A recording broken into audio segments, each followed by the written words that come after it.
Emergency services are on the scene of a suspected gas explosion. South Wales Police and the Welsh Ambulance Service were called at just after 11:20 this morning following reports of an explosion in Morriston. The latest we have from the local police is that 3 people have been taken to hospital, 1 person still unaccounted for. Joining us now, Labour councillor for Morriston Ward, Rob Stewart, who has been at the scene today. Mr Stewart, thank you so much for coming here on Sky News to provide us with some form of update. Can you tell us about what you know happened this morning? We're seeing pictures here coming into Sky News, a scene of devastation. We're not just talking extensive damage, we're talking about a house that looks like it's been completely flattened.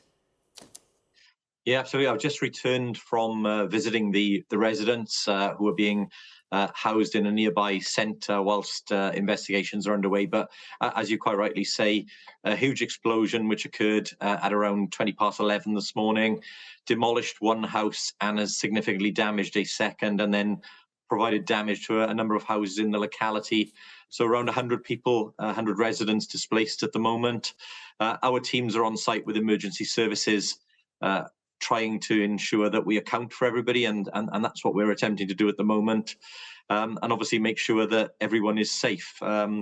But it is a significant incident, and as the pictures are showing, it's a scene of devastation there. So you can smell gas in the air, and you know, I was speaking to 2 workmen who had been working about 2 miles away, and they thought the explosion was much closer to where they were working. But that just shows how significant a blast this was.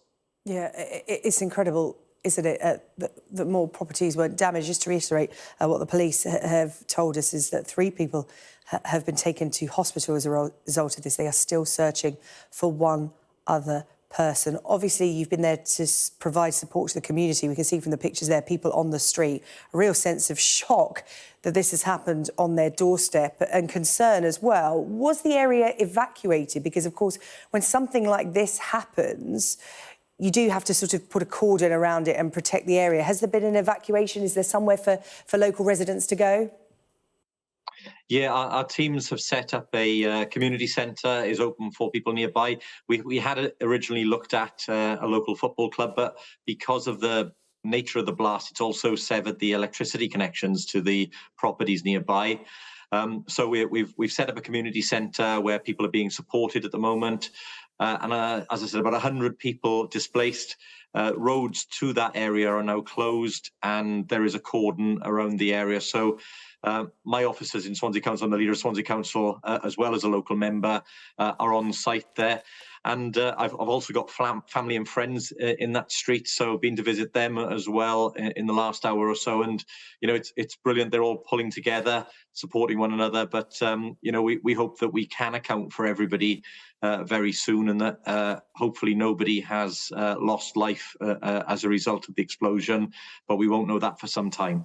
Yeah, I mean, everybody's thoughts are with those affected, because, you know, these pictures are utterly shocking. You know, there's a house destroyed. As you said, they're still searching for 1 person still missing. Police have advised people to avoid the area. The emergency services are on the scene, and the utilities company as well. How long before people are allowed back, do you think? How long is this operation going to be going on for? Yeah, that was the question everybody was asking this afternoon when I was there. We just don't know, unfortunately. It's going to take a while for the emergency services to make sure that the houses and that the area is safe. Once that is the case, then obviously we want to get people back into their homes as soon as possible, but we can't give a time frame on that at the moment. But should they not be able to return to their houses this evening, obviously we're trying to put in place other ways to support residents until they can return. Rob Stewart, Labour councillor for the Morriston Ward, we really appreciate you coming on here to Sky News to update us on what's unfolding in your area.